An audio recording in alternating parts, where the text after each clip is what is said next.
Entre preuves tangibles et incertitudes, les mathématiques s'invitent sur le banc des accusés. Sally Clark, Debra Sue Carter, des noms qui résonnent comme des défis lancés à la fiabilité des probabilités judiciaires. Mais sont-elles de précieux alliés ou de simples témoins muets? Une question se pose donc. L'emploi de ces probabilités est-il fiable lors de procès criminels? Ainsi, nous allons répondre à cette problématique en étudiant dans une première partie les probabilités et leur lien avec la justice, puis les avantages que confère cet outil avec l'emploi d'un premier cas concret, et pour finir, les limites de ces probabilités en employant également un second cas concret. Dans un premier temps, étudions ensemble l'un des piliers des probabilités, Thomas Bayes. C'est un mathématicien et pasteur britannique du XVIIIe. Il a également écrit un essai sur la manière de résoudre un problème dans la doctrine des risques qui regroupe ses découvertes en matière de probabilité, qui fut publié par un de ses amis en 1763 à titre posthume.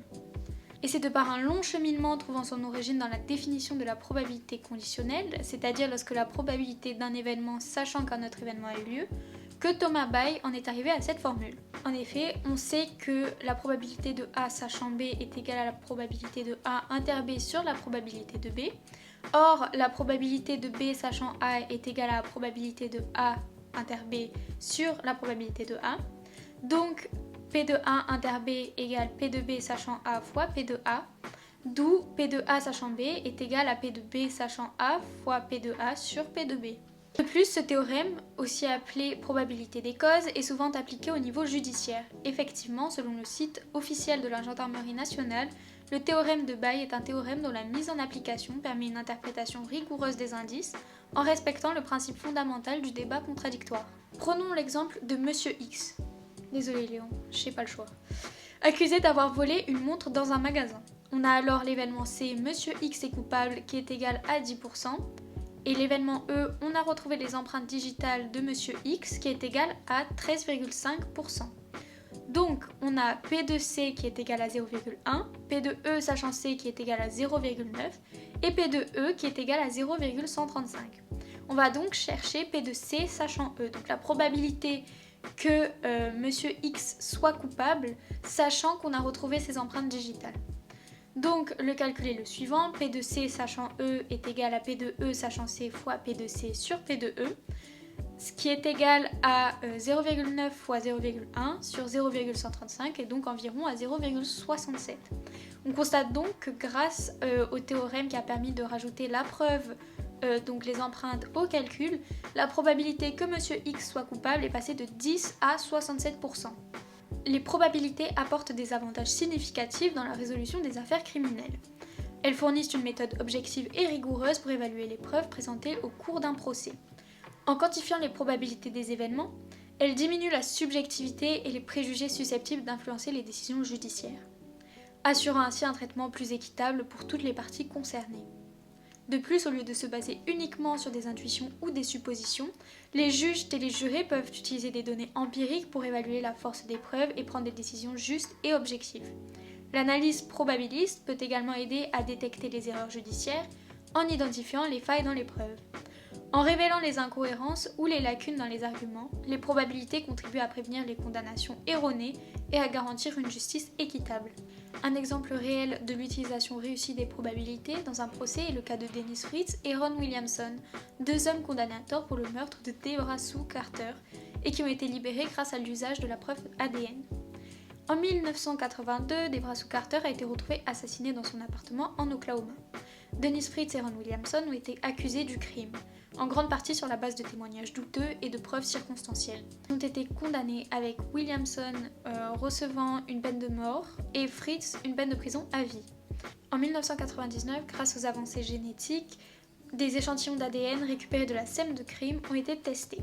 L'analyse a montré que l'ADN trouvé ne correspondait pas à celui de Fritz, ni à celui de Williamson, mais à celui de Glenn Gore, un autre suspect initialement négligé.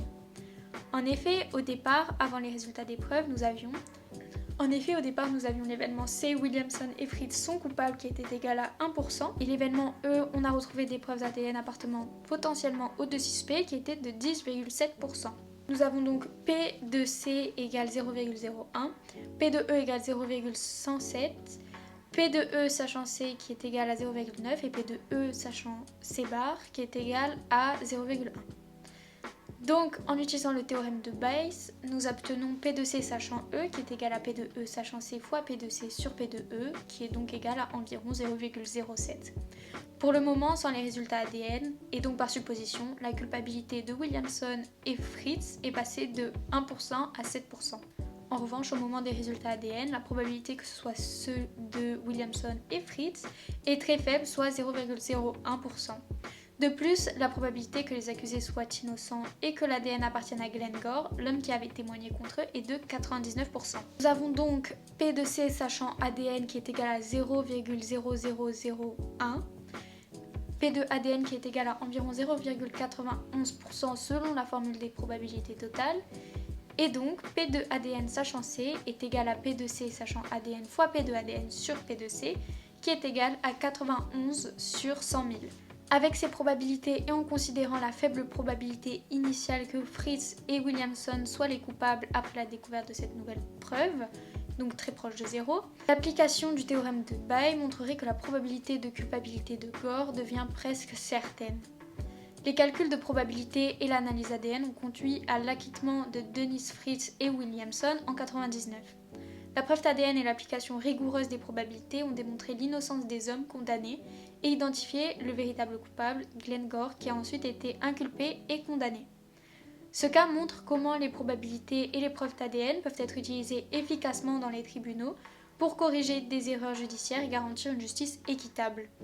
La méthodologie rigoureuse employée ici illustre la puissance des probabilités pour offrir une évaluation objective et fiable des preuves dans des affaires criminelles complexes. Cependant, l'utilisation des probabilités présente certaines limites. Les calculs probabilistes peuvent être très complexes, nécessitant une expertise mathématique avancée pour être précis. Cette complexité peut rendre leur utilisation difficile pour les acteurs du système judiciaire non formés en statistique ou en probabilité, et requérir l'intervention d'experts spécialisés pour interpréter correctement les résultats.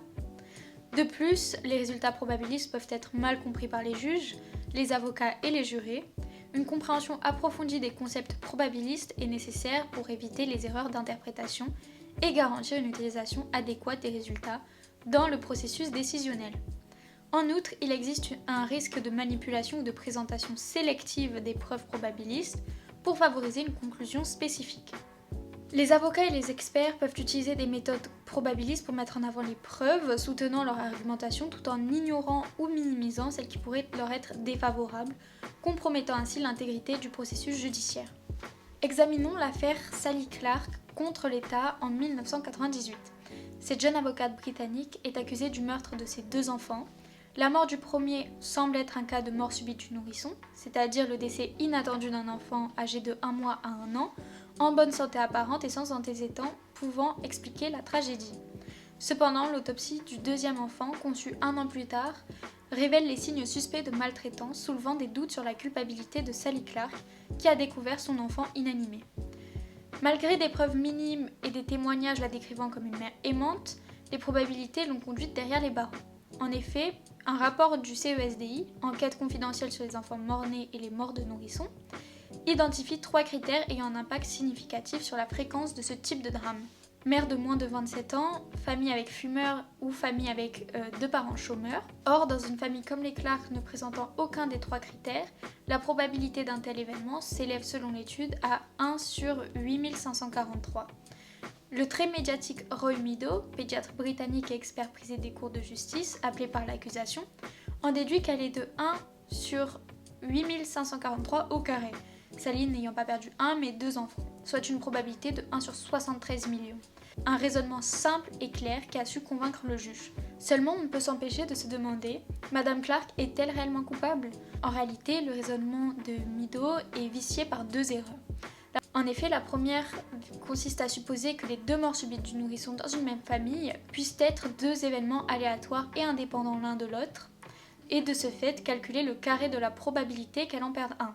Or, l'idée est rapidement contestée par l'étude du CESDI citée au procès, qui rappelle l'existence des facteurs à risque. En effet, la relation P de MSN1 inter MSN2 est égale à P de MSN1 fois P de MSN2.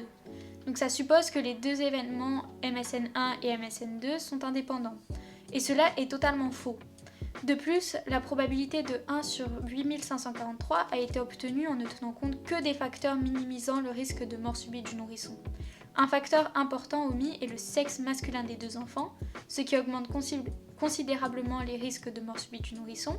D'autres études statistiques aboutissent à une probabilité plus réaliste de 1 sur 1300, ce qui est plus favorable pour la défense. L'étude statistique montre que la mort subite du nourrisson est 5 à 10 fois plus risquée dans une famille ayant déjà connu un tel drame, ce qui va se traduire par P de MSN2 sachant MSN1, qui est égal à 10 fois P de MSN, donc 1 sur 130, et P de MSN1 inter MSN2, qui est égal à P de MSN1 fois P de MSN2 sachant MSN1, qui est égal à 1 sur 169 000.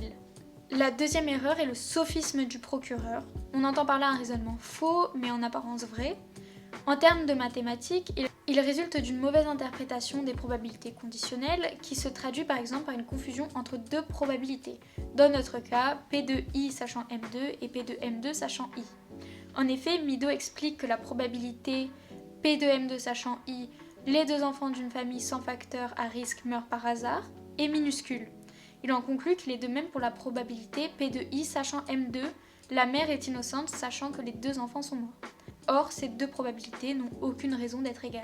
Démontrons ceci avec l'événement I, la mère est innocente, et l'événement M2, les deux enfants sont morts. On sait que P de M2 sachant I est égal à 1 sur 169 000.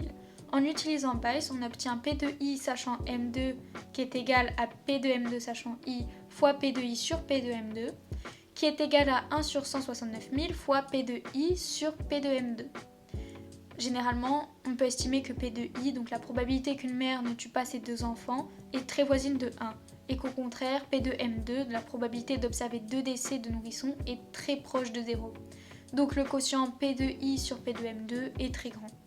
Des calculs plus poussés montrent que P de I sachant M2 est supérieur ou égal à 2 tiers. Il y a donc plus de 2 chances sur 3 que ce soit bel et bien un cas de mort subite du nourrisson pour les deux enfants, et donc moins d'une chance sur 3 que la mère soit une double meurtrière. Il paraît donc aberrant d'en être arrivé à une condamnation dans un cas pareil.